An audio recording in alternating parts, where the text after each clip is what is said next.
Irrigation India private limited या ठिबकच्या अग्रगण्य कंपनीमध्ये मी ॲग्रोनॉमिस्ट म्हणून काम पाहतोय. आज आपण लिंबूवर्गीय पिकं म्हणजे खास करून संत्रा पीक आणि अ, तत्सम पिकं जे आहेत, त्या पिकांच्या पाणी व्यवस्थापनासंदर्भात आपण चर्चा करणार आहोत. तत्पूर्वी मी थोडंसं नेटाफेम जी कंपनी आहे, त्या कंपनीविषयी मी जास्त काही बोलणार नाही. पण एकच सांगेल, की बाबा ही इरिगेशनमध्ये एक वर्ल्ड लीडर कंपनी आहे. ठिबकचा शोध लावणारी कंपनी आहे. 1965 साली ड्रिप इरिगेशनचा शोध लागला आणि तेव्हापासून मग ही कंपनी जी आहे ती काम करते आहे. भारतामध्ये जगभरामध्ये 110 देशांमध्ये ही कंपनी काम करते. आता संत्र्याविषयी बोलायचं झालं, तर संत्र्यामध्ये ज्याला आपण सिट्रस रेटिक्युलेटा, मॅन्डरिन ऑरेंज हे सगळ्यात कॉमन आहे, ज्याला आपण संत्रा म्हणतो. याचं 40% क्षेत्रफळ जे आहे आहे भारतामध्ये आणि बाकी जे आहे त्याच्यामध्ये सिट्रस सायनेन्सिस ज्याला आपण मोसंबी म्हणतो, तिचं 23% क्षेत्रफळ आहे आणि त्याच्यानंतर लिंबू, त्याचं सिट्रस ऑरिएंटिफोलिया याचं 23% क्षेत्रफळ आहे. आता जर प्रॅक्टिकली गोष्टी पाहिल्या, तर महाराष्ट्राचं जे जवळपास जो एरिया आणि हे आहे, तर महाराष्ट्रामध्ये सर्वसाधारणपणे 1,21,000 हेक्टर एवढं क्षेत्र जे आहे, हे संत्र्याखाली आहे. आता हा डाटा जो आहे 5-6 चा आहे. या डाटामध्ये निश्चितपणे इम्प्रूव्हमेंट झालेली आहे. तर तो डाटाही आपल्याला पाहता येईल. पण सर्वसाधारण जर विचार केला, तर याच्यामध्ये बदल काय झालेला आहे आतापर्यंत, की महाराष्ट्रामध्ये 1,21,000 च्या ऐवजी 1,30,000 हेक्टर क्षेत्रफळ जे आहे, हे संत्रावर्गीय पिकाखाली आहे. आणि प्रॉडक्टिव्हिटी जी आहे इथं आपण 5.9 पाहतोय, तर एकूण प्रॉडक्टिव्हिटी जी आहे ती 8 मेट्रिक टनापर्यंत वाढलेली आहे. पण तरी पण तुलनात्मकरित्या जर विचार केला, तर तुलनात्मकरित्या विचार केला असता आपल्याला हे लक्षात येईल, की संत्र्यामध्ये उत्पादन जे आहे हे आपलं कमी आहे. त्याच मानाने, त्याच कंपॅरिझनने जे उत्पादन आहे, हे उत्पादन मध्य प्रदेश, आसाम आणि राजस्थान यांचं जास्त आहे. अ, वेगवेगळ्या ठिकाणी वेगवेगळ्या जाती वापरल्या जातात. तर त्याच्याबद्दल मी जास्त काही बोलत नाही. काही ठिकाणी कुर्ग संत्रा आहे, आपल्याकडे नागपुरी संत्रा आहे, काही ठिकाणी खासी नावाचं संत्रा आहे, काही ठिकाणी ज्याला आपण किन्नौ म्हणतो तो आहे. तर असा वेगवेगळ्या एरियामध्ये आता महाराष्ट्रामध्ये जर एरिया पाहिला तर नागपूर, अकोला, अमरावती, वर्धा, राजस्थानमध्ये झालावाड आणि कोटा हे जिल्हे आहेत. कर्नाटकमध्ये जे आहेत चिकमालगानोर आहे. तर अशा वेगवेगळ्या एरियामध्ये वेगवेगळ्या जिल्ह्यामध्ये संत्रा आहे. पण आणि त्याची जी व्हरायटीज आहेत, त्या व्हरायटी सुद्धा वेगळ्या आहेत. आता आपण जे पाहिलं, की बाबा ह्या संत्र्याचे जे उत्पादन आहे, हे उत्पादन आपल्याकडे 8 मेट्रिक टन प्रति हेक्टर आहे. हे 8 मेट्रिक टन प्रति हेक्टर जर प्रॅक्टिकली पाहिलं, तर फारच कमी उत्पादन आहे. तर हे जर उत्पादन वाढवायचं असेल, तर हे उत्पादन वाढवायच्या दृष्टिकोनातून जर आपण बारकाईने अभ्यास केला, तर आपल्याला काही जे त्रुट्या किंवा जे अभाव दिसून येईल. त्याच्यामध्ये ह्या ज्या काही गोष्टी आहेत, ह्या गोष्टींमध्ये मला तरी मी जेव्हा या संत्र्याबद्दल अभ्यास केला, तर या फॉलोइंग पॉइंट्समध्ये आपल्याला अभ्यास करावा लागेल आणि त्याच्यामध्ये इम्प्रूव्हमेंट करावं लागेल असं वाटतं. त्याच्यामध्ये सगळ्यात पहिली गोष्ट जी जाणवते ती म्हणजे non availability of genuine and quality planting material. कितीही क्वालिटीचं प्लांटिंग मटेरियल आपण म्हणत असू, कितीही जेन्युइन म्हणत असू, पण देखील आता जर आपण पाहिलं तर आपल्या एरियामध्ये वरुड भागामध्ये मोठ्या प्रमाणामध्ये संत्र्याच्या कलमा विकल्या जातात. पण खरोखर ते जे कलमा आहेत, त्या म्हणजे ट्रू टू टाइप आहेत का? त्या रंगपूरच्याच आहेत का? जंभेरीच्याच आहेत का? तर हा प्रॉब्लेम जो आहे, हा प्रॉब्लेम आपण सांभाळला पाहिजे. आणि याच्यासाठी मी बऱ्याचदा म्हणतो, की बाबा कलमा दुसऱ्याने तयार करण्यापेक्षा आपण स्वतः तयार करायला पाहिजे. दुसरा एक विषय जो आहे, की लो इरिगेशन फॅसिलिटी आणि मेथोडॉलॉजी. पाणी द्यायच्या व्यवस्था ज्या आहेत, त्या व्यवस्थांमध्ये पण प्रॉब्लेम आहे आणि पद्धतीमध्ये पण अडचण आहे. म्हणजे काही जणांकडे व्यवस्था आहे, पण द्यायची पद्धत चुकीची आहे. काही जणांकडे पद्धती ज्या आहेत, पद्धती इम्प्रूव्हमेंटला स्कोप आहे, पण त्यांच्याकडे व्यवस्था नाहीये. तर याच्यामध्ये भरपूर मोठा स्कोप आहे. तसंच पुअर मॅनेजमेंट प्रॅक्टिस म्हणजे संत्र्याच्या मॅनेजमेंटमध्ये तर भरपूर अडचणी आहेत. या संत्र्यामध्ये म्हणजे पहिले 4 वर्ष तर सोयाबीन, कापूस, निरनिराळी पिकं घेतली जातात. आणि मग 4 वर्षानंतर जेव्हा तो संत्रा कपाशीच्या वरती ठळकपणे दिसून येईल, तेव्हा त्या संत्र्याकडे खऱ्या अर्थाने लक्ष दिलं जातं. तर ह्या ज्या गोष्टी आहेत, ह्या गोष्टी संत्र्याला मागे आणणाऱ्या आहेत, संत्र्याचं उत्पादन कमी करणाऱ्या आहेत. संत्र्याला खरोखर जर एक प्रमुख पीक म्हणून मानून त्याच्याकडे जर कधी पहिल्या दिवसापासून, पहिल्या वर्षापासून जर त्याची काळजी घेतली गेली, तर निश्चितपणे त्याच्यामध्ये उत्पादनाची वाढ जी आहे आपल्याला दिसून येईल. त्याच्यानंतर गलगल रूट स्टॉक जो आहे, हा जो फायटोप्थोरा सारख्या रोगाला जो बळी पडतो, त्याचं मोठं प्रमाण आपल्याकडे आहे. लागवडीमध्ये गलगलचं प्रमाणच खूप जास्त आपल्याला दिसून येतं. तिसरा जो अजून एक महत्त्वाचा जो विषय आहे, तो म्हणजे न्यूट्रिशनल इम्बॅलन्स. खतं जे देणं आहे, तर अजूनही खत व्यवस्थापनाच्या बाबतीमध्ये भरपूर मोठ्या प्रमाणात अडचणी शेतकऱ्यांमध्ये दिसून येतात. कोणती खतं कोणत्या वेळेस दिली गेली पाहिजे, कोणतं खत स्प्रेमधून द्यायला पाहिजे, कोणतं खत जमिनीतून द्यायला पाहिजे, याबद्दलही अजून लोकांमध्ये ती जागरूकता नाही. बऱ्याचदा हाही एक गोष्टीचा विचार आपण केला पाहिजे, की जेव्हा शेतकऱ्यांना मी स्वतः भेटतो, संत्र्या उत्पादक शेतकऱ्यांना, तेव्हा शेतकरी स्वतः भरपूर असं ज्ञान आपल्याला सांगतो, की बाबा संत्र्यामध्ये हे केलं पाहिजे, संत्र्यामध्ये ते केलं गेलं पाहिजे, बोर्डो पेस्ट वापरली पाहिजे. अशा सगळ्या गोष्टीचं जे तंत्रज्ञान आहे, तो शेतकरी त्याला अवगत आहे आणि तो आपल्याला सांगतो देखील. पण मात्र प्रत्यक्षात जेव्हा त्याच्या शेतामध्ये आपण जातो, त्याला विचारतो, की "बाबा हे तू किती तंत्रज्ञान जे तुला माहिती आहे, त्याच्यातलं किती तंत्रज्ञान तू स्वतः तुझ्या शेतामध्ये वापरतो आहे?" तर तिथं आपल्याला अडचण पाहायला मिळते, की काही ना काही कारणांमुळे जरी माहीत असेल, तरी देखील ते तंत्रज्ञान तो शेतकरी आपल्या शेतामध्ये वापरू शकत नाही. म्हणजे ते मग कदाचित इलेक्ट्रिसिटीचा प्रॉब्लेम असेल किंवा मग काही इतरत्र प्रॉब्लेम असतील. पण तो शेतकरी जो आहे, तो शेतकरी मजुराभावी असेल, तर ते तंत्रज्ञान माहीत असून ते तंत्रज्ञान शेतामध्ये वापरण्यास असमर्थ होऊन जातो आहे. तर कटाक्षाने हे तंत्रज्ञान वापरणं हे गरजेचं आहे. जे नॉलेज आपल्या शेतकऱ्याला आहे, ते नॉलेज शेतकऱ्याने त्याच्या शेतावरती वापरलंच पाहिजे, असं माझं व्यक्तिगत मत आहे. कारण त्यांना जे नॉलेज आहे, ते नॉलेज काही चुकीचं नाही. ते नॉलेज बरोबर आहे. फक्त त्या नॉलेजचं अंमलबजावणी त्यांच्या स्वतःच्या शेतामध्ये होणं गरजेचं आहे. त्याच्यानंतर एक समस्या आहे इर्रेग्युलर बेअरिंगची किंवा एक्सेसिव्ह बेअरिंगची. म्हणजे एकदम कधी फूट येते, कधी फूट येतच नाही.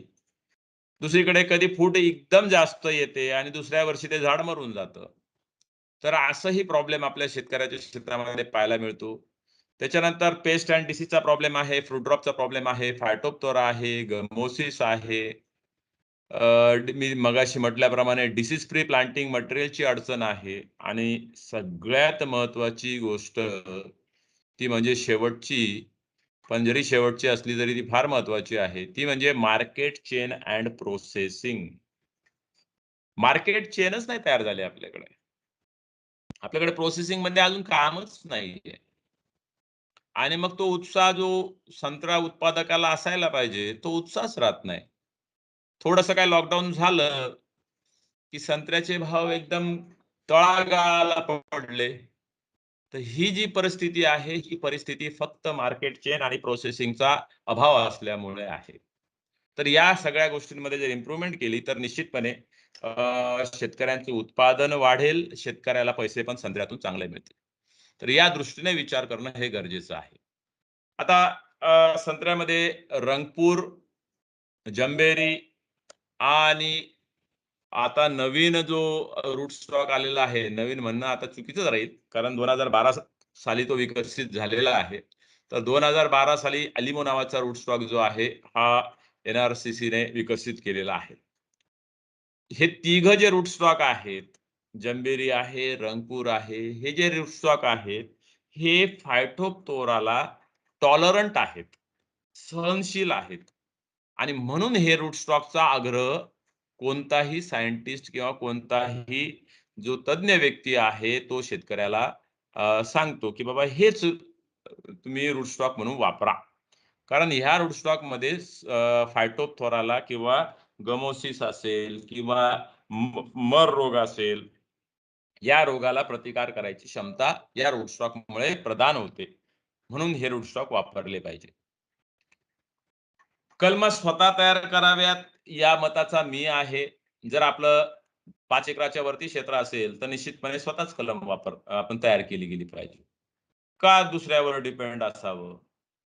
शेवटी असं म्हणतात ना, की बाहेरच्या एखाद्या व्यक्तीने समजा आपण तयार करून घेतोय, तर त्याच्यावर किती विश्वास ठेवावा? तर ते आपण या ठिकाणी विचार केला गेला पाहिजे.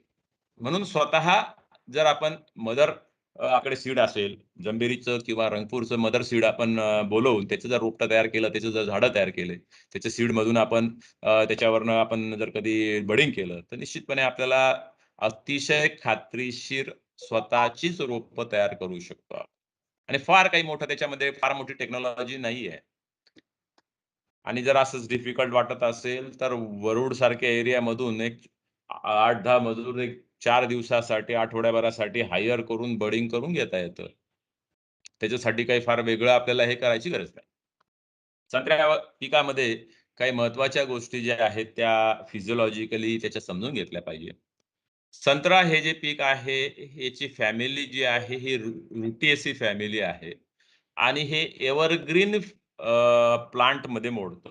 सदाहरित या वर्गामध्ये मोडणारं पीक आहे आणि सदाहरित ह्या वर्गामध्ये मोडत असल्यामुळे या पिकामध्ये अ, हिरवेगारपणा कायम राहतो.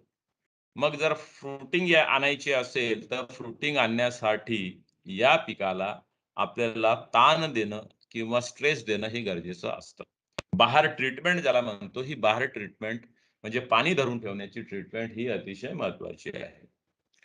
त्याच्यानंतर या पिकामध्ये अजून एक महत्त्वाची गोष्ट आहे, की 70% वाढीच्या अवस्थेमध्ये या पिकाला बाष्पीभवनाच्या 70% पाणी देणं गरजेचं आहे.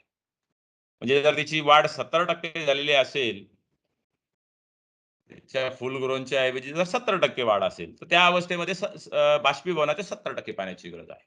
तर हे एक महत्त्वाचा आपल्याला फॉर्म्युला किंवा फंडा आपल्याला सांगता येईल, की या पिकाला पाणी किती द्यायचं, की बाष्पीभवनाच्या किती टक्के पाणी द्यायचं याच्या गणितामध्ये आपल्याला काम करावं लागेल.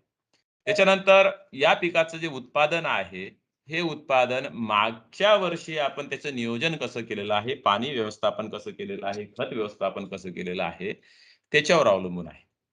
म्हणजे मागच्या वर्षाच्या पाणी आणि खत व्यवस्थापनावरती ह्या वर्षाचं उत्पादन अवलंबून आहे. आणि ह्या वर्षाच्या पाणी आणि खत व्यवस्थापनावरती पुढच्या म्हणजे वर्षाचं उत्पादन अवलंबून मी आहे. या हायडेन्सिटी नाही पिकाला घेतलं जर ना. तर 8-8 सुद्धा हॅलो, मोसंबी लावतो. हॅलो. नाही तिथं खूप मोठं होईल मग. म्हणजे प्रत्येक झाडासोबत एक लिंबच झाड लावावं लागतं.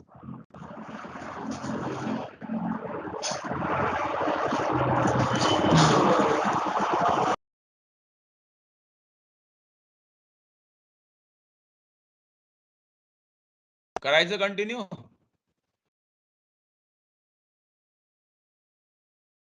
हॅलो. म्हणजे आवाज येत नाही का? येतोय सर, येतोय. येतोय ना? तिथे मध्ये काहीतरी हे झालं होतं. बरं.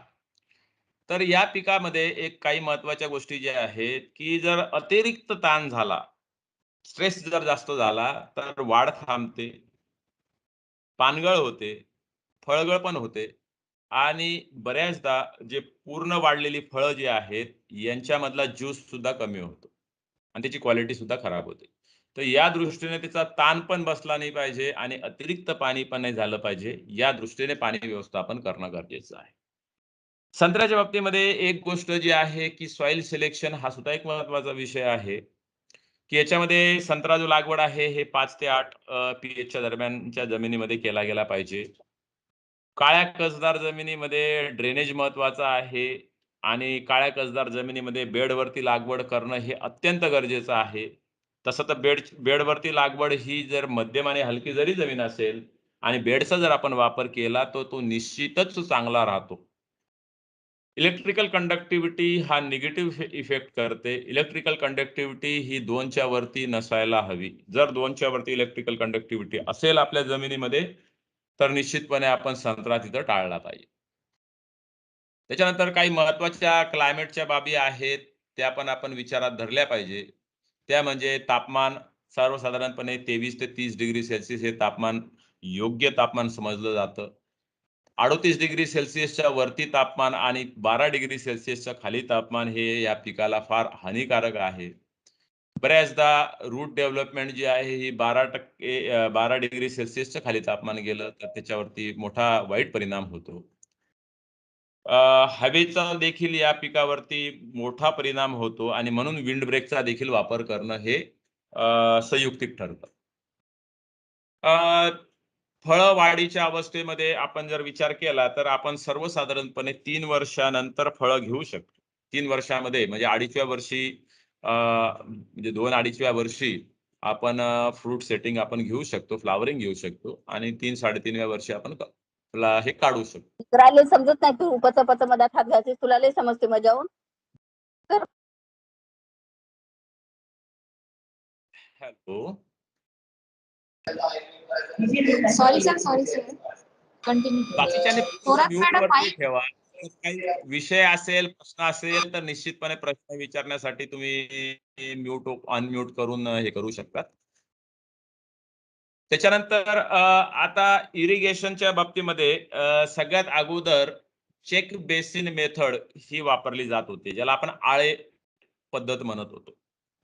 आता आळे पद्धतचा विचार केला तर ही जवळपास कालबाह्य झालेली आहे. आता आळे पद्धत कालबाह्य व्हायचं महत्वाची 2 कारणं आहेत. ती 2 कारणं म्हणजे आळे बनवण्यासाठी लागणारा मजूर आणि आळे पद्धतीमध्ये झाडांची होणारी म्हणजे झाडांचं होणारं नुकसान. आता सध्याच्या कालावधीमध्ये जर विचार केला तर आळे एक झाडाला जे आळं बनवायचं म्हटलं, एकरी जे आळे बनवायला जो खर्च लागतो, त्या खर्चात ठिबक येऊन जातं. ठिबकचा खर्च जो आहे तो आळ्याचा खर्च आळे बनवण्याचा खर्च एवढा यायला लागला. त्याच्यामुळे लोकं या पद्धतीला बाजूला सारायला लागले. शिवाय या पद्धतीमध्ये पाणी जे आहे हे पाणी भरगच्च होत होतं. झाडाला फायटोप्थोरा किंवा मर रोगाला आमंत्रण देणारं होतं. त्याच्यामुळे ही पद्धत जवळपास आता कालबाह्य झाली. आळे पद्धतीनंतर सरी पद्धत ही काही लोकांनी स्वीकारली. झाडापासून साधारण 3 ते 4 फुटाच्या अंतरावरती सऱ्या ताणायच्या आणि सऱ्या ओढून मग त्या सरीमध्ये पाणी द्यायचं आणि या पद्धतीमध्ये काही अंशी पाणी वाचायला लागलं, पण तरी देखील पाणी जे आहे हे गरजेपेक्षा जास्त होत होतं आणि त्यामुळेही नुकसान व्हायला लागलं. त्यानंतर मात्र शेतकऱ्यांनी ठिबक सिंचनचा अवलंब करायला सुरुवात केली. आता ठिबक सिंचन अवलंब करायला लागल्यानंतर शेतकऱ्यांना त्या ठिबकचे बेनिफिट्स किंवा फायदे डोळ्यासमोर दिसायला लागले. नेमके काय फायदे ठिबकने होतात आहे?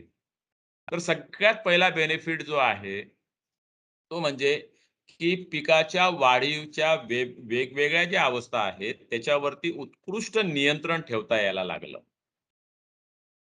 दुसरी गोष्ट जे 8 मेट्रिक टनापर्यंत जे उत्पादन होतं, जे 8 मेट्रिक टनापर्यंत जे उत्पादन होतं, ते उत्पादन जे आहे हे 15 मेट्रिक टनापर्यंत सहज शेतकरी घेऊन जायला लागले.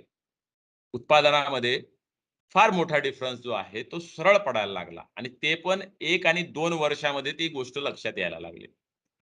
त्याच्यानंतर तिसरी महत्वाची गोष्ट जी आहे की उत्पादनामध्ये निरंतरपणा जो आहे तो यायला लागला. म्हणजे कन्सिस्टन्सी इन प्रोडक्शन. जे अगोदर निरंतरपणा जो होता तो येत नव्हता. दरवर्षी तो बाग फुटत नव्हता. तर आता तो बाग रेग्युलर फुटायला लागला. हा फरक पडायला लागला ठिबकमुळे. त्याच्यानंतर पाणी आणि खताचं उत्कृष्ट नियोजन करून एका शेतकऱ्याला बाग मेंटेन करायला ते सोपं जायला लागलं. आणि पाण्याचं आणि खताचं अचूक जो वापर जो आहे, यूज इफिशियन्सी ज्याला म्हणतो, ती वाढली शेतकऱ्याची. त्याच्यानंतर पाणी व्यवस्थापन करत असताना पाणी साचण्याचं प्रमाण जे आहे ते कमी झालं आणि मग पिकाला ऑक्सिजन किंवा ज्याला भुसभुशीतपणा मिळाल्यामुळे झाडाची डेव्हलपमेंट जी आहे ती उत्कृष्ट व्हायला लागली. फर्टिगेशन सारखं तंत्र जे आहे ते शेतकरी अडॉप्ट करायला लागले आणि फर्टिगेशन करणं हे सोपं झालं. खत देण्याचा खर्च जो आहे तो कमी होऊन गेला. आणि त्यामुळे मोठ्या प्रमाणामध्ये शेतकऱ्यांनी संत्र्याला ड्रिप इरिगेशन वापरायला सुरुवात केली आणि त्याचे अप्रतिम रिझल्ट्स जे आहेत हे उत्पादनामध्ये, क्वालिटीमध्ये आणि काम करत असताना ते सोपं झाल्यामुळे शेतकऱ्यांना मिळायला लागले. एवढंच नाही तर भरपूर शेतकऱ्यांना कीड आणि रोगामध्ये सुद्धा फरक जाणवायला लागला. एक 8 वर्षापूर्वी जो फायटोप्थोराचा प्रकोप होता किंवा ज्याला आपण डायबॅकचा प्रकोप होता, तो डायबॅकचा प्रकोप आणि फायटोप्थोराचा प्रकोप आता जर विचार केला तो निम्म्यापेक्षा कमी झालेला आपल्याला पाहायला मिळतो आणि त्याच्यामागे सगळ्यात महत्त्वाचं कारण आहे पाणी व्यवस्थापन. पाणी व्यवस्थापन ठिबकच्या आधारे शेतकरी करायला लागल्यामुळे मोठ्या प्रमाणामध्ये फायटोप्थोरावरती आपल्याला नियंत्रण मिळाल्यासारखं आपल्याला दिसतं आहे.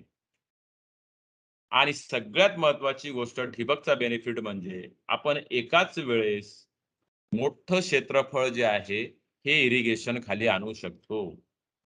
कमी पाण्यामध्ये मोठा एरिया म्हणजे आपल्याकडे शेतकरी आहेत, की 70-70 एकर नाही तर 250-250 एकर संत्रा लागवड करतात आहे आणि तेही एकाच वेळेस 30-30, 40-40 एकर क्षेत्र जे आहे हे ओलं करतात आहे, भिजवत आहे. तेही ठिबकच्या साहाय्याने. तर हे फक्त आणि फक्त ठिबकमुळेच शक्य आहे. हे जर आपण पट पाणी म्हणू किंवा जर आपण आळे पद्धतीचा विचार केला किंवा सरी पद्धतीचा विचार केला, तर याच्याने ह्या गोष्टी ज्या आहेत या अजिबात शक्य नाहीत. तर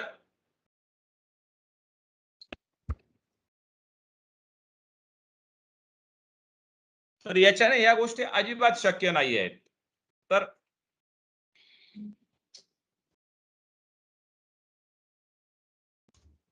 आता पाणी द्यायचं म्हटलं तर आपल्याला सगळ्यात महत्वाची गोष्ट की या पिकाचं रूट झोन कसा आहे. या संत्र्याचा रूट झोन कसा आहे, त्या संत्र्याला पाणी देत असताना त्याचा रूट झोनचा विचार करून आपल्याला ते पाणी दिलं गेलं पाहिजे. आता या ठिकाणी Indian institute of horticulture research Bangalore यांनी हे एक चित्र जे आहे हे त्यांनी प्रकाशित केलेलं आहे. आता हे चित्र जे आहे त्यांनी जरी प्रकाशित केलेलं असेल तरी देखील आपण सुद्धा आपल्या शेतामध्ये जर प्रॅक्टिकली जर ऑब्झर्वेशन केलं तर आपल्याला असंच चित्र आपल्याला पाहायला मिळेल. संत्र्याच्या खोडापासून एक साधारण 2 फूट अंतरावरती 2 फुटाच्या सर्कम्फरन्स मध्ये असं म्हणू किंवा डायमीटर मध्ये आपण म्हणू तर 51% ऍक्टिव्ह रूट झोन आहे. 51.3% active root zone. Active root zone म्हणजे अशी मुळं जी अन्न पाणी ग्रहण करायचं काम करतात. ज्याला आपल्या शेतकऱ्यांच्या भाषेत बोलायचं झालं तर त्याला जावरं असं म्हणतात. तर 2 फुटाच्या घेऱ्यात 51.3% जावरं आहे. आणि जर 4 फुटाच्या घेऱ्यामध्ये जर विचार केला तर 31.4% म्हणजेच 4 फुटाच्या कक्षेमध्ये 51 अधिक 31 म्हणजेच आपण याला 83% रूट झोन जो आहे 83% ऑलमोस्ट तो 83% रूट झोन 4 फीटच्या रेडियस मध्ये आहे. आता हे झालं हॉरिझॉन्टली. व्हर्टिकली काय आहे? तर सर्वसाधारण जर विचार केला तर जमिनीच्या पृष्ठभागापासून 10 सेंटीमीटर खोलीवरती 10 सेंटीमीटर खोलीवरती 62% रूट झोन आहे. आणि तेच जर 25 सेंटीमीटरच्या डेप्थ मध्ये गेलो आपण तर 34% 34.9% म्हणजे 35% वाढला. म्हणजे सर्वसाधारणपणे जर विचार केला तर 1 फुटाच्या डेप्थ मध्ये 97% रूट झोन आहे संत्र्याचा ऍक्टिव्ह रूट झोन. म्हणजे संत्र्याला पाणी किती खोल द्यायचं मग? सरळ सरळ आहे ना, याच्यावरूनच आपल्याला गणित करावं लागेल, याच्यावरूनच विचार करावा लागेल की संत्र्याला जर पाणी द्यायचं असेल तर संत्र्याला पाणी हे 1 फुटाच्या खोलीपर्यंत आणि खोडापासून किती लांब तर सर्वसाधारणपणे 4 फुटाच्या लांबीपर्यंत किंवा खोडापासून 4 फुटापर्यंत लांब आपण हे संत्र्याला पाणी द्यायला पाहिजे. आणि याच दृष्टीने मग आपण आपल्या सगळ्या ज्या गोष्टी आहेत त्या डिझाईन करायला पाहिजे. हे या बघा, हा आता ऍक्च्युअल फील्ड मधला फोटो आहे. आता पाण्याची गरज कशी? तर मी तुम्हाला म्हटलं होतं की 70% वाढीच्या अवस्थेमध्ये पिकाच्या बाष्पीभवनाच्या 70% पाणी लागतं.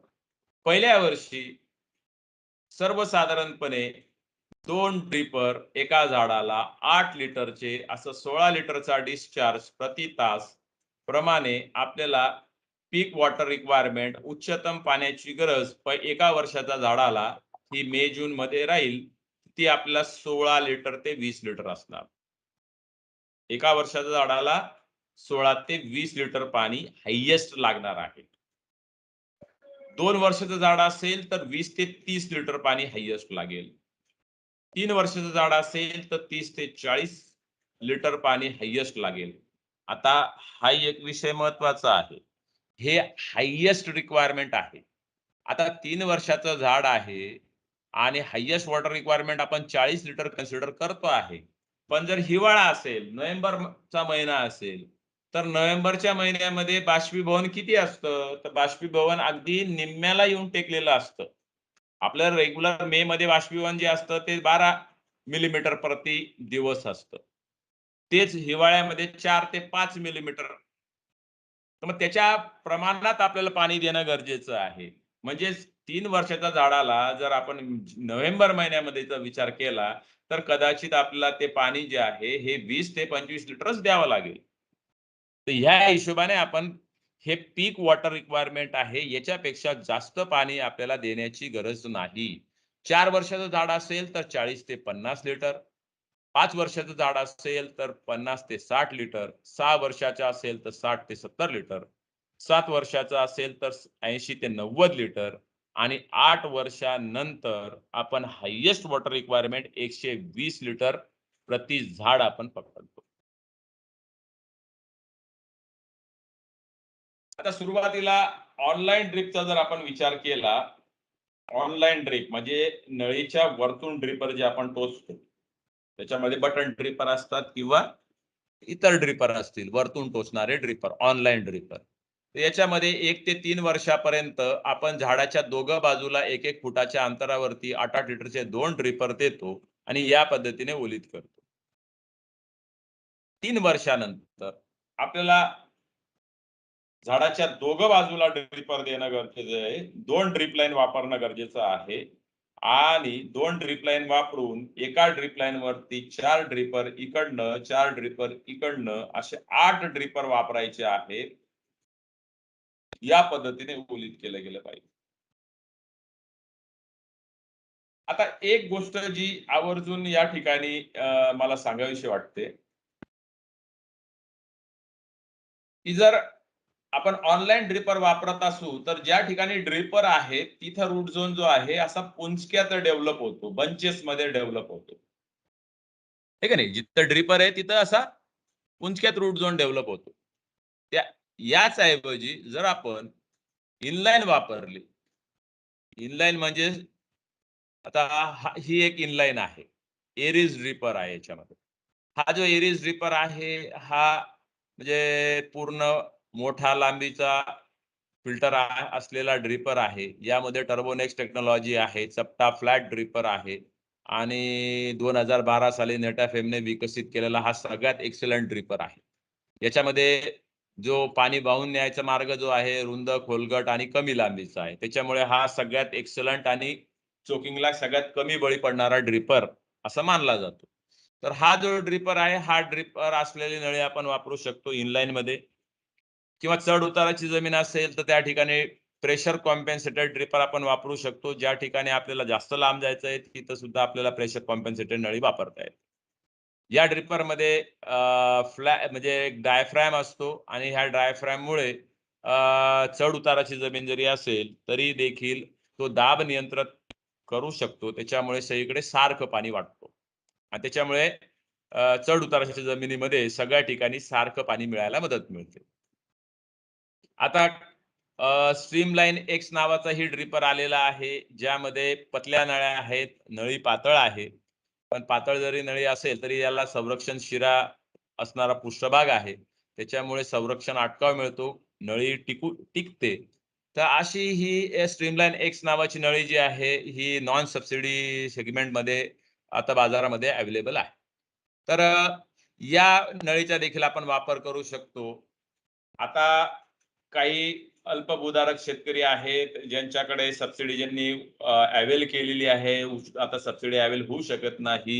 अशा शेतकऱ्यांसाठी पोर्टेबल किट सुद्धा डेव्हलप केलेली आहे. पोर्टेबल किट जी आहे ही 21,235 रुपयाची येते.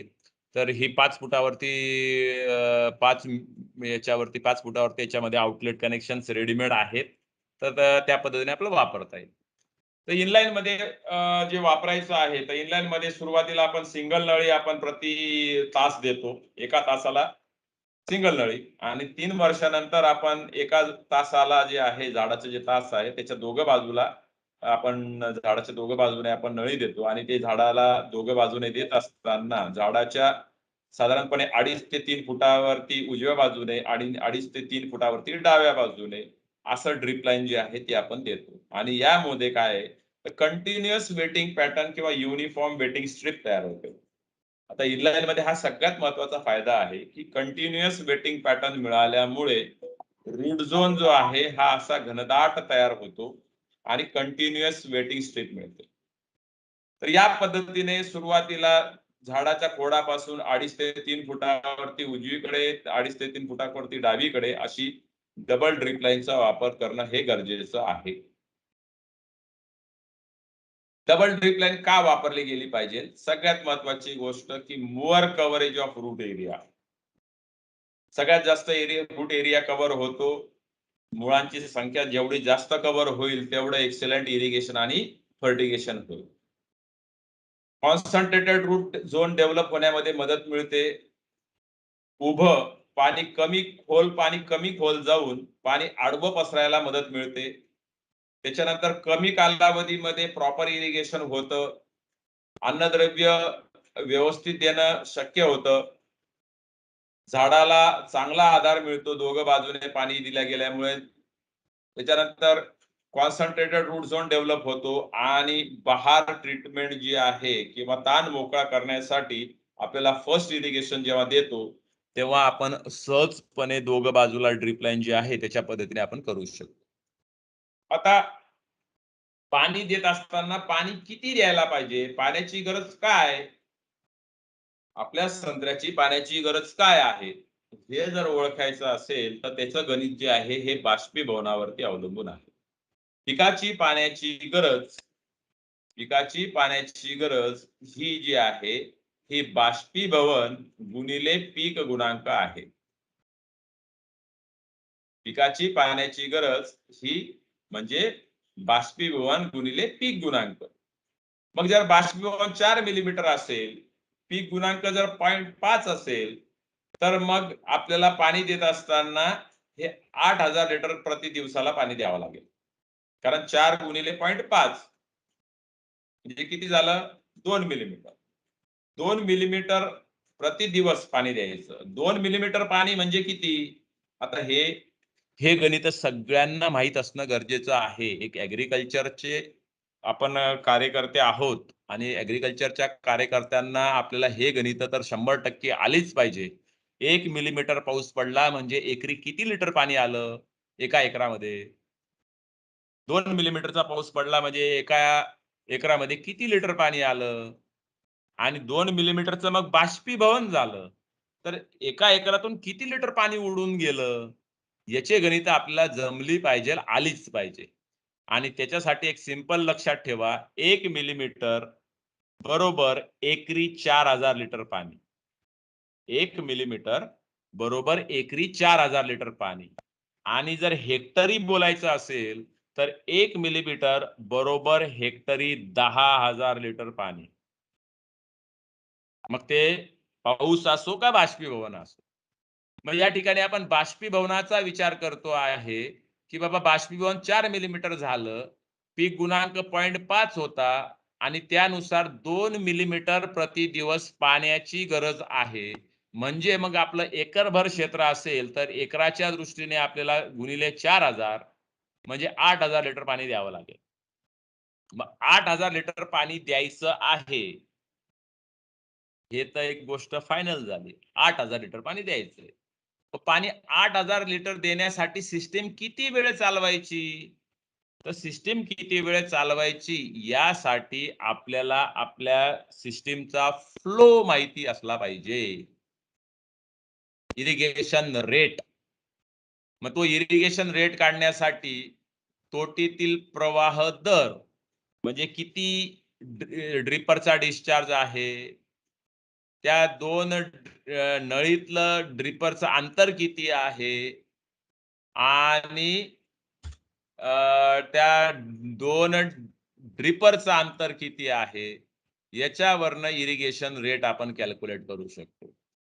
सरस जर बोलायचं झालं, तर एका एकरामध्ये नळी किती लागली? समजा 1 एकर म्हणजे 43,560 स्क्वेअर फूट. 43,560 स्क्वेअर फूट म्हणजे 1 एकर.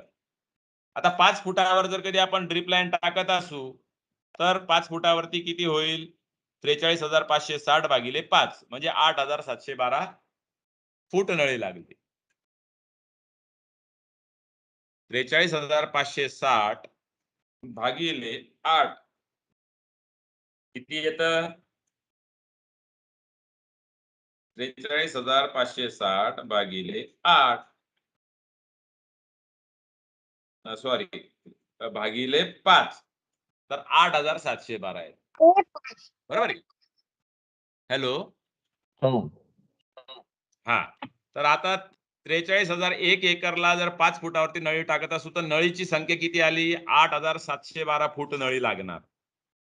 8,712 फूट नळी आपण आणलेली आहे आणि त्या नळीवरती 1 फुटावरती जर ड्रिपर असेल, तर टोटल ड्रिपर किती आले आपल्या नळीबरोबर? 8,712 फूट नळी आहे.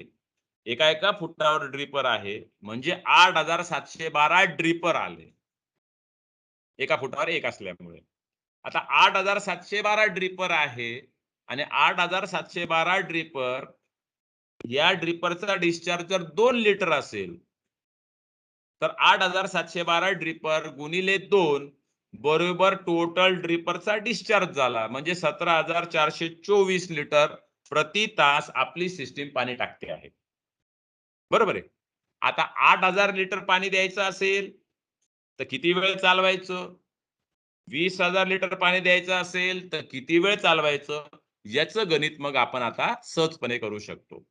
संत्र्यामध्ये काय होतं? संत्र्यामध्ये सर्वसाधारणपणे आपण 20 फुटावरती झाडं लावतो आणि 10 फुटावरती नळी लावतो. मग याची गणितं निम्म्यावर येतील. आणि प्रत्येक जणाचे हे गणित वेगळे असणार.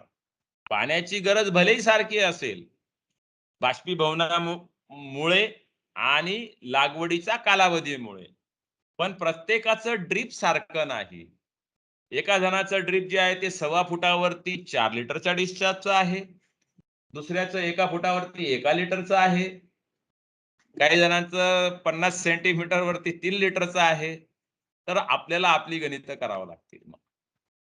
आपल्याला आपल्या ड्रिप लाईनचा डिस्चार्ज कॅल्क्युलेट करून मग किती तास पाणी द्यायचं याचं गणित करून पाणी व्यवस्थापन करणं गरजेचं आहे. असं केलं तरच आपण त्याला अचूक पाणी व्यवस्थापन असं म्हणू शकतो. आता एक तक्ता आहे, इरिगेशन शेड्यूलिंगचा तक्ता आहे. यामध्ये आपण काय केलेलं आहे, याच्यामध्ये ड्रिप लाईन जी वापरलेली आहे ही 16 ड्रिप लाईन आहे. 1.25 फुटावरती 2 लिटरचा डिस्चार्ज आहे. आणि दोघं बाजूने नळी असल्यामुळे या ठिकाणी सिस्टीमचा जो फ्लो आहे हा 7.3 मीटर क्यूब प्रति तास प्रति एकर आहे. असं आपण गृहीत धरलेलं आहे. काय काय गृहीत धरलंय याच्यामध्ये, की बहार ट्रीटमेंट 15 जानेवारीला आपण पाणी सोडलंय. त्याच्यानंतर दुसरी गोष्ट आपण याच्यामध्ये कन्सिडर करतो आहे, की 1.25 फुटावरती 2 लिटरचे डबल ड्रिप लाईन आहे आणि डबल ड्रिप लाईन असल्यामुळे 1.25 फुटावरती 2 लिटरची या ड्रिप लाईनचा जो सिस्टीम फ्लो म्हणजे इरिगेशन रेट ज्याला आपण म्हणतो, तो किती आहे? एका एकराचा तो जो आहे हा 7.3 मीटर क्यूब. 7.3 मीटर क्यूब म्हणजे 7,300 लिटर प्रति तास.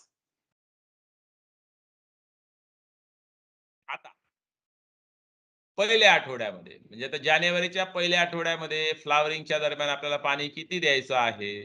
तर सुरुवातीला क्रॉप फॅक्टर जो आहे तो 0.40 असणार.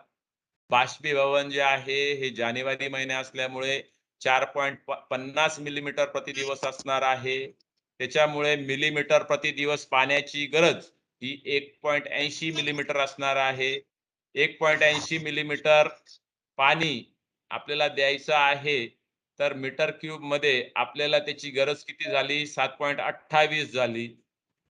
मीटर क्यूब 7,280 लिटर पाणी द्यायचं आहे. ते देण्यासाठी आपल्याला किती तास सिस्टीम चालवावं लागेल? तर 1 तास चालवावं लागेल. तसंच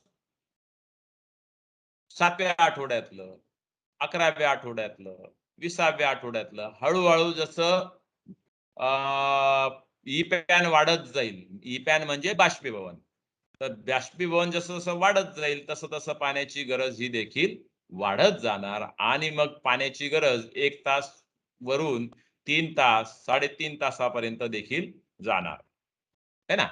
म्हणजे जर फ्रूट एनलार्जमेंटच्या वेळेस जर मेच्या महिन्यामधला जर विचार केला तर आपल्याला 4 तास देखील पाणी द्यावं लागेल. 1.25 फुटावरती 2 लिटर ड्रिप लाईन आहे या हिशोबाने. ही पीक वॉटर रिक्वायरमेंट या ठिकाणी येते मे महिन्यात 22व्या आठवड्यात वर्षाच्या. तर अशा पद्धतीने आपल्याला इरिगेशन मॅनेजमेंट करावं लागेल. तसंच जर पुढे मॅच्युरिटीचा जर विचार केला तर मॅच्युरिटीच्या वेळेस पिकाची पाण्याची गरज जी आहे ती गरज बाष्पीभवन याचा विचार केला तर आपल्याला पाणी जे आहे ते मॅच्युरिटीला कमी द्यावं लागतं. सुरुवातीला पाण्याची गरज कमी असणार आहे. वाढीच्या अवस्थेमध्ये फ्रूट डेव्हलपमेंटच्या वाढीच्या अवस्थेमध्ये पाण्याची गरज हायेस्ट लेवलला असणार आहे आणि नंतर परत परिपक्वतेच्या कालावधीमध्ये पिकाची पाण्याची गरज हे कमी झालेली असणार आहे. आता काही शेतकऱ्यांच्या शेतामध्ये आपण लूप मेथडचा देखील वापर केला. लूप मेथड म्हणजे काय, की झाडाला असं एक आळं जसं करतो, झाडाची मुळं गोल असतात म्हणून गोल ड्रिप लाईन टाकायची, लूप बनवून टाकायची. तर या पद्धतीने देखील आपण करून पाहिलं, शेतकऱ्यांकडे अभ्यास केला आणि त्याच्यामध्ये आम्हाला असं लक्षात आलं, की ही जी पद्धत आहे, ही पद्धत काही कामाची नाही. ही पद्धत सगळ्यात अगोदर म्हणजे ती नॉन इकॉनॉमिकल आहे. त्याच्यानंतर मेंटेनन्सला डिफिकल्ट आहे. याच्यामध्ये नळीची लांबी कमी जाते. त्याच्यामुळे शेतामध्ये सबमेन किंवा पाईप जे आहेत हे खूप जास्त लागतात, खर्चिक होऊन जाते आणि आंतरमशागत करायला देखील कठीण जातं. म्हणून ही पद्धत आपण कालबाह्य केलेली आहे. अशा वेगवेगळ्या पद्धतीने आपण अभ्यास जे आहे ते नेहमी करत असतो. आपल्याला सगळ्यांना कल्पना आहे, की high density planting 3 metre by 6 metre ज्याला आपण 10 बाय 20 फूट पद्धत म्हणतो, ही इस्रायलमध्ये खूप अगोदरपासून प्रचलित आहे. भारतामध्ये सर्वसाधारणपणे 2009 साली हाय डेन्सिटीचा पहिला प्लॉट जो आहे, हा हातल्या नागपूर या ठिकाणी लावण्यात आला. या प्लॉटचा म्हणजे प्रत्यक्षी मी आहे. साधारणपणे सुरुवातीला 50 एकरचं आपण प्लांटेशन केलं होतं. डबल ड्रिप लाईन आपण त्या ठिकाणी दिली होती आणि 2 झाडातलं अंतर 10 फूट आणि 2 ओळीतलं अंतर जे आहे, हे आपण 20 फूट आपण ठेवलं होतं. आणि या ठिकाणी त्याची डेव्हलपमेंट अतिशय अप्रतिम झाली आणि 2.5व्या वर्षी त्याला फ्लॉवरिंग आणि फ्रुटिंग आलं आणि 3.5 वर्षात पहिला बहार काढण्यामध्ये आपण यशस्वी झालो. तर हा जो आहे, हा 3.5 वर्षाचा भाग आहे. तर हाय डेन्सिटी का लावायचं? हा एक टोटली वेगळा विषय आहे. हाय डेन्सिटी इस्रायली पॅटर्नने संत्रा लागवड हा अतिशय एक वेगळा विषय आहे आणि त्या संदर्भात आपण बारकाईने अभ्यास करणं गरजेचं आहे. हाय डेन्सिटी प्लांटिंग हा विषय घेत असताना काही महत्वाचे 1, 2, 3 पॉइंट्स आपल्या शेतकऱ्यांनी आपल्या म्हणजे मनामध्ये अगदी कोरून ठेवले पाहिजे. ते म्हणजे हाय डेन्सिटी प्लांटिंग मध्ये लागवड ही उत्तर दक्षिणच असली पाहिजे. उत्तर दक्षिण लागवड जर करत नसाल तर हाय डेन्सिटी लावायचं नाही. सरळ सरळ. लागवड ही उत्तर दक्षिणच असली पाहिजे. दुसरी महत्वाची गोष्ट की हाय डेन्सिटी मध्ये आपण अंतर जे आहे हे 20/10 याच पद्धतीने घेतलं गेलं पाहिजे. यापेक्षा जास्तही घ्यायला नको, यापेक्षा कमीही घ्यायला नको, कारण हे प्रूव्हन आहे. आणि जर घ्यायचंच असेल तर या मल्टिपल मध्ये घेतलं गेलं पाहिजे. म्हणजे घ्यायचं तर वरती घ्या, खाली नका घेऊ. म्हणजे काही लोक आता 18/9 घेत आहेत. काही लोक 16 बाय अजून काही आहे. तर असं न करता जर घ्यायचं असेल तर 30/15 घ्या, चालेल. पण 20/10 पेक्षा खाली येणं चुकीचं असणार आहे. शिवाय हे जे समीकरण आहे, हे समीकरण देखील बदलायला नको, की आडवं जे अंतर आहे, 2 ओळीतलं अंतर जे आहे, त्याच्या निम्म्य हे 2 झाडातलं अंतर असणं हे अत्यंत गरजेचं आहे. का बरं? तर हे हाय डेन्सिटी म्हणजे दुसरं तिसरं काही नाही. संत्र्या या पिकामध्ये आंतरपीक संत्रा आहे. संत्र्यामध्ये आंतरपीक संत्रा लावलेला आहे आणि आंतरपीक आपल्याला सगळ्यांना माहिती आहे. आंतरपीकची कालावधी आंतरपीक जे आहे हे आंतरपीक फक्त आणि फक्त काही वर्षाकरता असतं. कोणतंही आंतरपीक जे आहे ते कमी कालावधीचं असतं. यामध्ये संत्र्यामध्ये संत्रा आंतरपीक आपण लावतो आहे आणि त्यालाच हाय डेन्सिटी म्हणतो आहे. प्रॅक्टिकली संत्र्याला 20/20 स्क्वेअर फूट एवढीच जागा लागते. पण 5व्या वर्षापासून तर 12व्या वर्षापर्यंत ते फुल ब्लूम मध्ये पूर्ण कॅपॅसिटीने आपल्याला उत्पादन देत नाही. पूर्ण झाडं एरिया सुद्धा कव्हर करत नाही. म्हणून मधली तरतूद म्हणून आपण हे आंतरपीक लावतो आहे किंवा हाय डेन्सिटी प्लॅन करतो आहे. एक कालावधी आल्यानंतर म्हणजेच 15 वर्षानंतर ते 18 वर्षानंतर जे जास्तीचं झाड लावलेलं आहे ते काढणं अनिवार्य आहे. आणि हे जर कोणाची काढायची तयारी नसेल तर त्यांनी हाय डेन्सिटी मध्ये जाऊ नये असा सरळ सरळ अभ्यास आहे. त्यानंतर काय होतं, की मग आज लावून घेणार आणि मग नंतर 15 वर्षानंतर 18 वर्षानंतर जेव्हा झाडं दाटतील, सनलाईट व्यवस्थित पोहोचणार नाही, पेनिट्रेशन मिळणार नाही, लाईट इल्युमिनेशनचा प्रॉब्लेम येईल. त्यावेळेस मग झाडाला कापताना किंवा झाड कमी करताना फार मोठं अंतःकरण करावं लागतं. तर अगोदरच जर ते प्लॅन्ड असेल, तर तेवढा त्रास होत नाही. म्हणून ह्या काही गोष्टी ज्या आहेत या समजून उमजून केल्या गेल्या पाहिजे. उगाच कोणीतरी हाय डेन्सिटी लावतंय म्हणून मी हाय डेन्सिटी लावतो असं कृपया मेसेज कोणाही पर्यंत जायला नको आणि असं कोणीही करायला पण नको. त्याच्यानंतर ट्रायकोडर्माचा नियमित वापर शेणखतासोबत केला गेला पाहिजे. 3 ते 4 किलो ट्रायकोडर्मा आहे. नीमकेकचा वापर केला गेला पाहिजे. फॉस्फरस सोल्युबिलायझिंग बॅक्टेरियाचा नियमितपणे वापर केला गेला पाहिजे. एक्सेस इरिगेशन जे आहे हे अव्हॉइड केलं गेलं पाहिजे. झाडाच्या खोडाला डायरेक्ट पाणी लागायला नको या पद्धतीने काम केलं गेलं पाहिजे. स्प्रिंकलरचा वापर संत्र्यामध्ये 0 असला पाहिजे. स्प्रिंकलर वापरलंच गेलं नाही पाहिजे. त्याच्यानंतर बोर्डो पेस्टचा वापर आपल्या शेतामध्ये केला गेला पाहिजे झाडांना.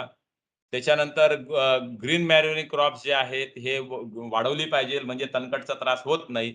आणि शेतामध्ये कमीत कमी तणनाशक किंवा कमीत कमी निंदनाचा वापर करून मशागत करून 0 टिलेजचा वापर आपण करायला पाहिजे. आणि तण नियंत्रण करण्यासाठी जे आता नवीन ब्रश कटर्स जे येतात त्याचा वापर जर केला तर निश्चितपणे संत्र्यामध्ये कीड आणि रोगाचा देखील प्रॉब्लेम कमी होईल आणि संत्र्याचं उत्पादन चांगलं येईल. आता हा एक बगीचा आहे. हा बगीचा अजित जोशी यांचा आहे. तर हा जो प्लॉट आहे हा एकेकाळी फक्त आणि फक्त 15 मिनिटं इरिगेशन वरती हा प्लॉट जो आहे हा सर्व्हाइव्ह केला होता. आणि सर्व्हाइव्ह करून या ठिकाणी त्या शेतकऱ्यांनी म्हणजे 12 मेट्रिक टनाचं उत्पादन देखील घेतलेलं होतं. म्हणजे संत्र्याला 15 मिनिटाचं इरिगेशन नियमितपणे डेली बेसिस वरती देऊन सुद्धा एक्सेलंट हे करता येतं.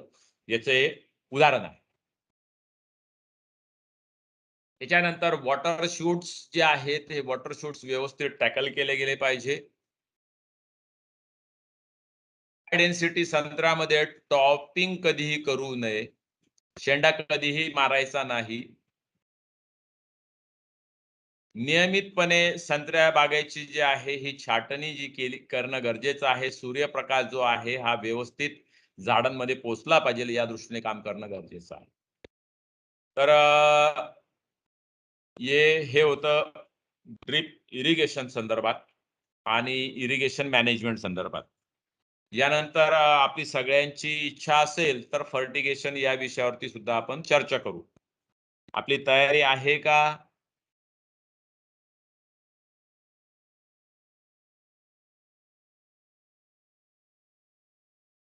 हो सर.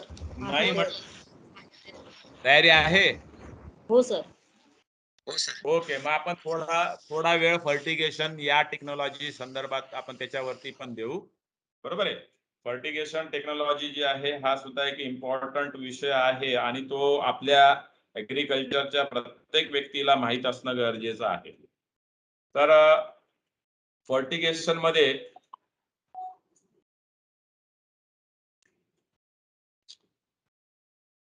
दिसतंय का? हा,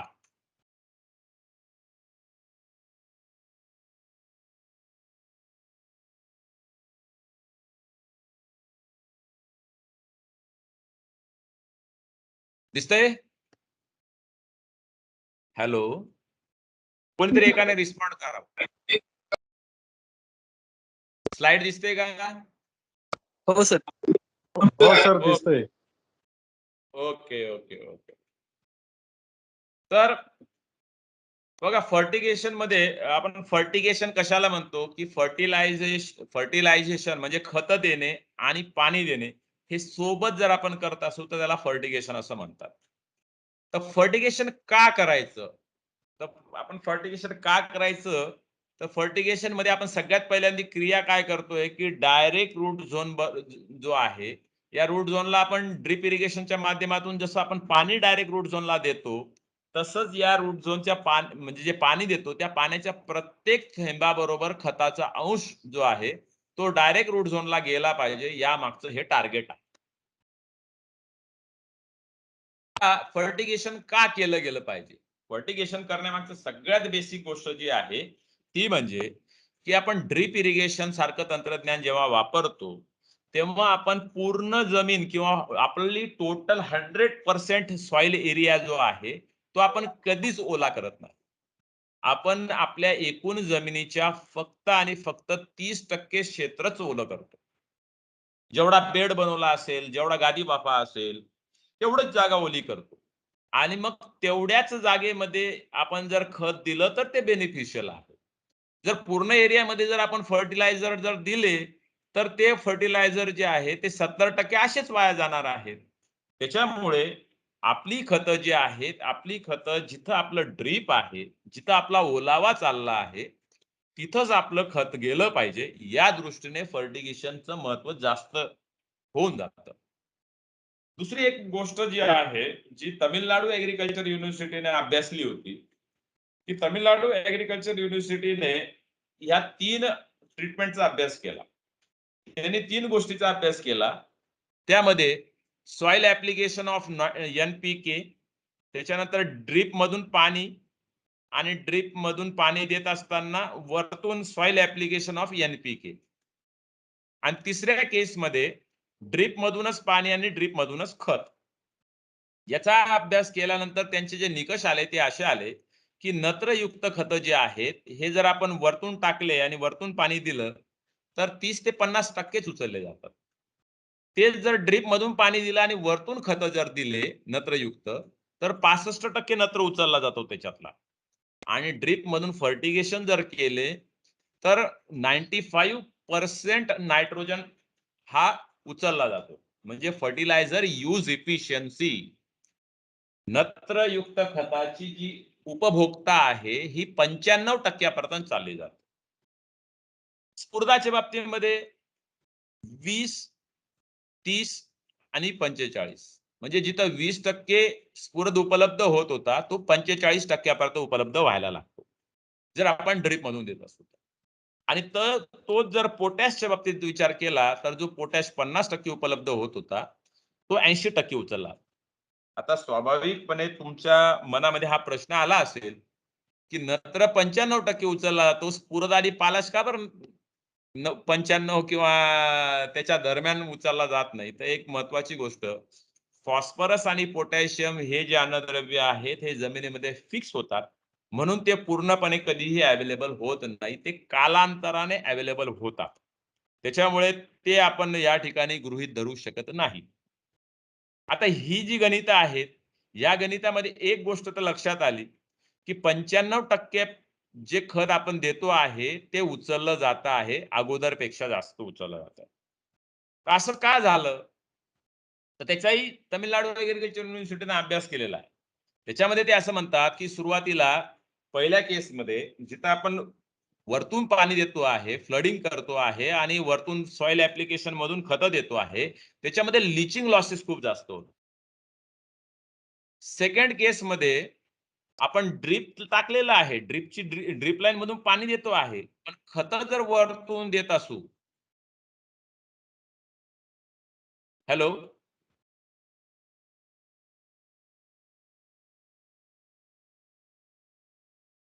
आवाज येतोय? हो येत आहे. हां, हो येतो सर. हां.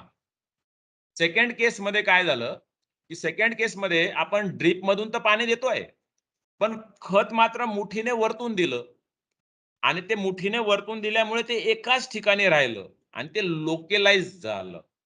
आणि लोकलाइज झाल्यामुळे ते व्यवस्थित वाटलं गेलं नाही.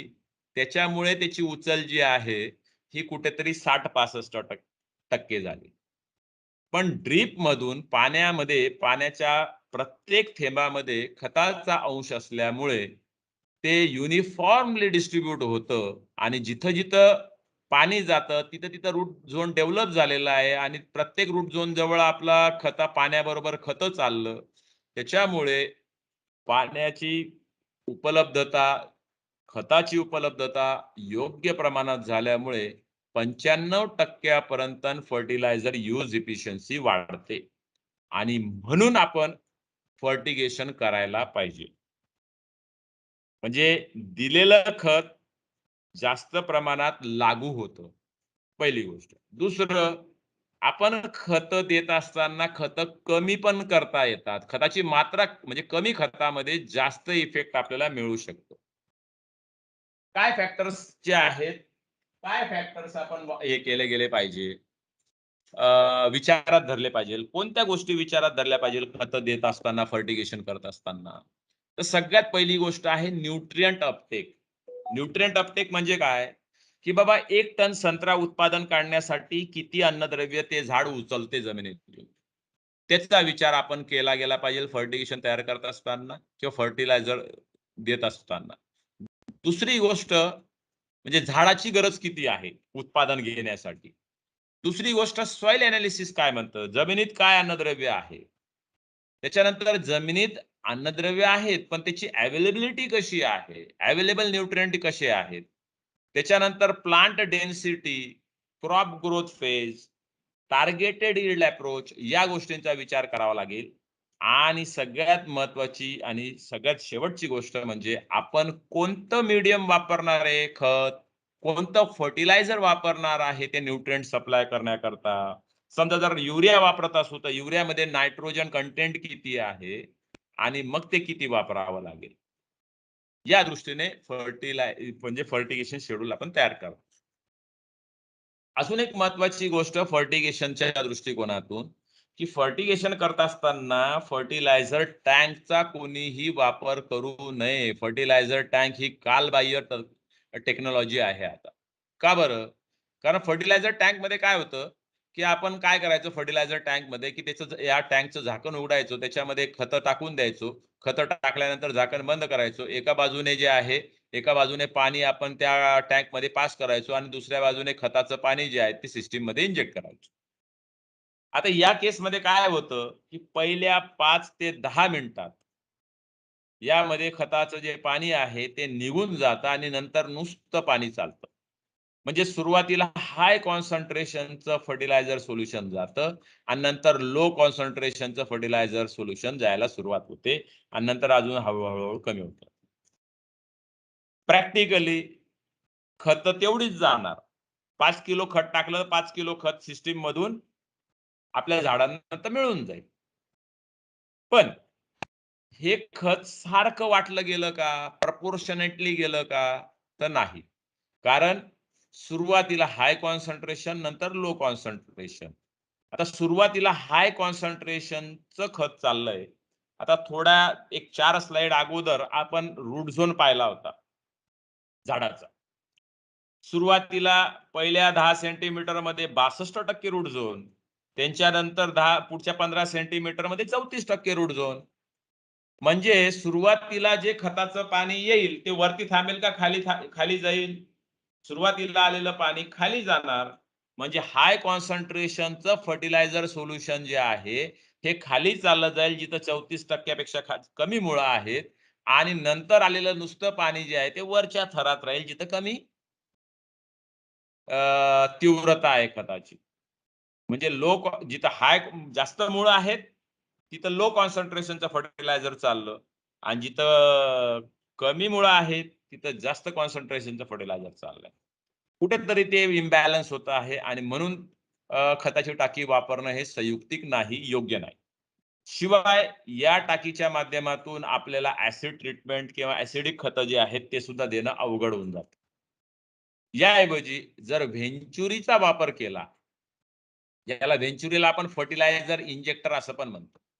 तर ह्या व्हेंचुरीमुळे काय होतं, की व्हेंचुरीमध्ये काय आहे, व्हेंचुरीमध्ये ही इंजिनिअरिंग प्लास्टिकने बनलेली आहे सगळ्यात अगोदर मेन.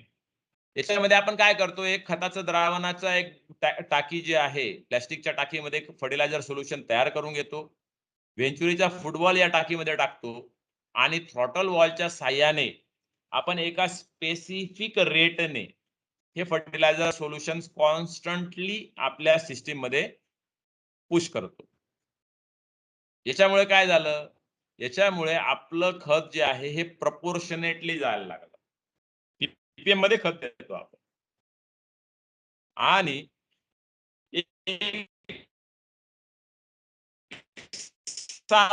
सारख्या प्रमाणात फर्टिलायझर सक होत आहे, आपल्या सिस्टीम मध्ये जात आहे, आपल्या झाडाला मिळत आहे. परिणामी हे जे फर्टिगेशन आहे हे फर्टिगेशन सगळ्यात योग्य फर्टिगेशन होतं. शिवाय ऍसिडिक फर्टिलायझर सुद्धा या व्हेंचुरीतून वापरता येतात. सगळ्यात मेन महत्वाची गोष्ट, व्हेंचुरी ही फर्टिलायझर टँक पेक्षा स्वस्त असते. या सगळ्या बाबतीत जर विचार केला तर व्हेंचुरी ही विन विन सिच्युएशन आहे.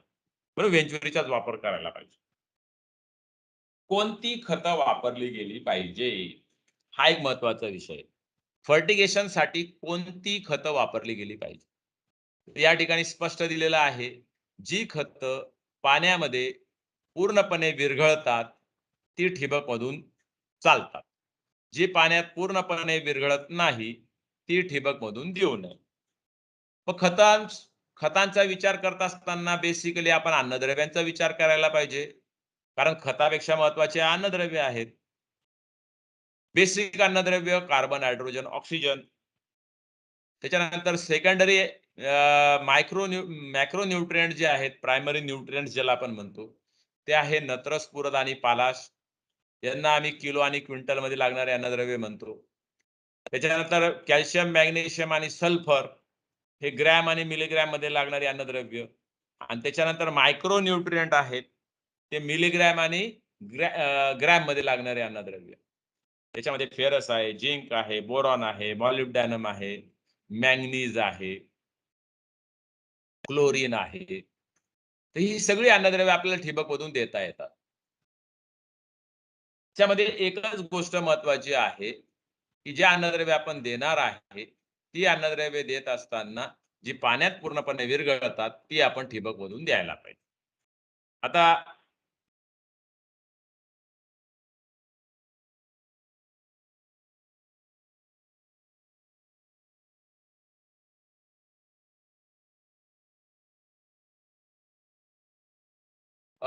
नत्रासाठी जर विचार केला तर नत्रासाठी urea, ammonium nitrate, ammonium sulphate, calcium nitrate ही खतं आहे.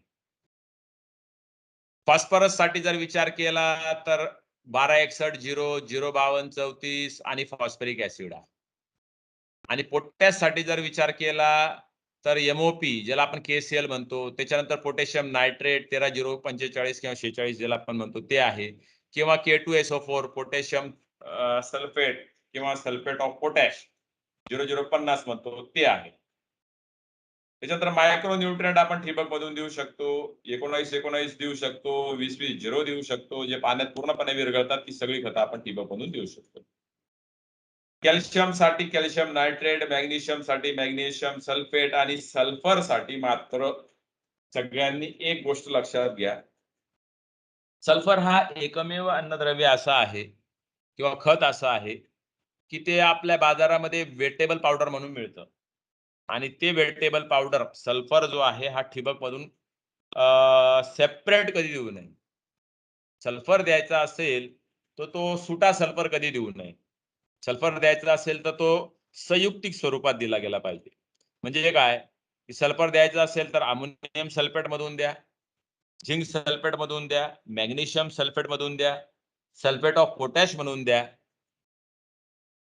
कारण हा जो सल्फर आहे हा पाण्यातल्या कॅल्शियम सोबत रिॲक्ट करतो आणि कॅल्शियम सल्फेट तयार होतो आणि तो ड्रिपला चोक करू शकतो. म्हणून सुटा सल्फर ठिबक मधून कधीही देऊ नये, ही एक आग्रहाची विनंती. आपल्याला सगळ्यांना माहिती आहे, जर ड्रिपच्या पाण्याचा पीएच जर 5 ते 7.5 च्या दरम्यान असेल तर आपल्या सगळे जे खतं आहे त्याची अवेलेबिलिटी ही चांगली राहते. दुसरा एक महत्वाचा मुद्दा जो आहे तो न्यूट्रिएंट्सच्या बाबतीमध्ये, की मोबाईल एलिमेंट्स आणि इमोबाईल एलिमेंट्स. मोबाईल एलिमेंट्स काय आहेत? तर मोबाईल एलिमेंट्स म्हणजे नायट्रोजन, फॉस्फरस, पोटॅशियम, मॅग्नेशियम आणि मॉलिब्डेनम ही मोबाईल एलिमेंट्स आहेत. मोबाईल म्हणजे काय, आपला मोबाईल सारखं. ही झाडामध्ये ही फिरू शकतात, मोबिलिटी आहे त्यांना. खालच्या पानांपासून वरच्या पानांपर्यंत जाणार, वरच्या पानांपासून खालच्या पानांपर्यंत जाणार, अशी त्या न्यूट्रिएंटला मोबिलिटी आहे, म्हणून ते मोबाईल म्हटले जातात. आणि मोबिलिटी असल्यामुळे काय होतं, जेव्हा डिफिशियन्सीला सुरुवात होते सॉइलमध्ये एखादं अन्नद्रव्य कमी व्हायला लागतं, तेव्हा या डिफिशियन्सीचे सिम्पटम हे नेहमी खालच्या पानांवरती यायला सुरुवात होते. डिफिशियन्सीचे सिम्पटम नेहमी खालच्या पानांवर येईल. कारण काय, डिफिशियन्सी यायला लागली की खालची पानं काय आहेत, की बाबा मेरा तो अभी हो गया, मैंने तो बहुत जी लिया, माझं वय झालं, खूप दिवस झाले, म्हणून ते काय करतं, खालची पानं हे नवीन आलेल्या पानांना देऊन टाकते ते अन्नद्रव्य. त्यांना काळजी असते नवीन नवीन येणाऱ्या पानांची, आणि म्हणून अन्नद्रव्याचा त्याग करून नव्या पानांना हे अन्नद्रव्य देऊन टाकतात आणि स्वतः कमतरता स्वीकारतात. म्हणून नत्र, स्फुरद, पालाश, मॅग्नेशियम आणि मॉलिब्डॅनम या अन्नद्रव्याची कमतरता जर आली, डिफिशियन्सी सिम्पटम नेहमी खालच्या पानांवर दिसतात. म्हणजे शेंडा पिवळा झाला की नत्राची कमतरता आहे असं कोणीही चुकून समजू नये. नत्राची कमतरता असेल तर खालच्या पानांपासून सुरुवात होते. स्फुरदाची कमतरता असेल तर खालच्या पानांपासून डिफिशियन्सीचे सिम्पटम दिसणार. मॅग्नेशियमचं पण तसंच आहे आणि मॉलिब्डॅनमचं पण तसंच आहे. आता मात्र इमोबाईल एलिमेंट्सचा विचार करू. इमोबाईल मध्ये काय आहे की हे खालच्या पानांना हे अन्नद्रव्य जर कमी पडले तर वरच्या पानांना, कवळ्या पानांना, नवीन पानांना हे देता येत नाही, शेअर करता येत नाही, कारण त्याच्यामध्ये इमोबिलिटी आहे. हे आहेत sulphur, calcium, iron, manganese, boron, copper, zinc. या अन्नद्रव्याची कमतरता नेहमी शेंड्यावरच्या किंवा नवीन आलेल्या पानांवरच दिसते. नवीन पानांवर, ज्युव्हेनाइन ग्रोथ वरती दिसते.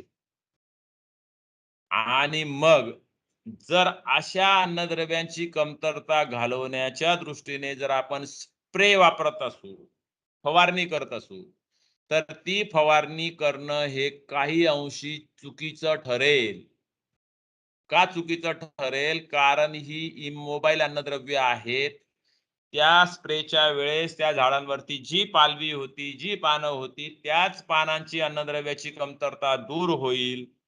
परत आठवड्याभरानंतर जर नवीन पानं आले तर त्या पानांना अन्नद्रव्याची कमतरता परत दिसणारच आहे.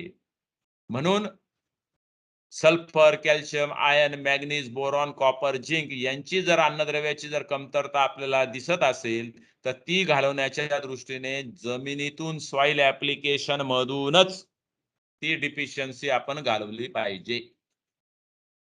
या पद्धतीने काम करावं असं माझं मत आहे. या ठिकाणी मी थांबतो. तुमच्या मनात काही प्रश्न असले तर निश्चितपणे विचारावेत. धन्यवाद. ऍक्च्युअल गेल्यावर जे शंका निर्माण होत असतील त्या सुद्धा ते आमचे जे व्हॉट्सअप ग्रुप तयार असतात किंवा व्हॉट्सअप ग्रुप सुरू असतात त्यावर ते टाकू शकता. आपण गिरासे सरांकडून त्या तुमच्या शंका अडचणींचं समर्पक मी उत्तर घेऊन तुमच्यापर्यंत पोहोचवेल. तर मी आता असं समजते की कुणाला सध्या काही प्रश्न नाही, तर मी गिरासे सरांचे खूप खूप स्वागत म्हणजे खूप खूप आभार व्यक्त करते की त्यांनी त्यांच्या वेळात वेळ काढून आमच्याशी येऊन आमच्या पार्टिसिपंटला अतिशय तंत्रशुद्ध आणि अतिशय सुंदर पीपीटी सह सगळं मार्गदर्शन केलं. आणि पार्टिसिपंटचे सुद्धा मी रामेतीतर्फे खूप खूप आभार व्यक्त करते की त्यांनी काही चांगले उत्तम प्रश्न विचारले आणि काही उत्तम पूर्ण वेळ रिस्पॉन्ड दिला. तर मी गिराशे सरांचा नंबर गिराशे सरांनी आपल्या चॅट बॉक्स मध्ये टाकलेला आहे. तर पार्टिसिपंट्सना विनंती की ज्यांना वाटत असेल की गिराशे सरांशी बोलावं त्यांनी तो नंबर नोट डाऊन करावा. आणि मी पार्टिसिपंट्सना एक विनंती पुन्हा करते की आपण 3 वाजता परत व्हॅल्यू एडिशन मूल्यवर्धनवर बोलणार आहोत. तर तूर्त मी आपल्या लिंबूवर्गीय फळपीक व्यवस्थापन प्रशिक्षणाच्या दुसऱ्या दिवसाच्या पहिल्या सत्राचं समारोप करते आणि आपण तिसऱ्या शेवटच्या सत्रासाठी म्हणजे चौथ्या सत्रासाठी पुन्हा 3 वाजता भेटू. तर गिराशे सर तुमचे पुनश्च एकदा खूप खूप आभार आणि पार्टिसिपंटचे रिस्पॉन्स दिल्याबद्दल आणि उपस्थित राहिल्याबद्दल आभार. धन्यवाद. Thank you ma'am. Thank you sir.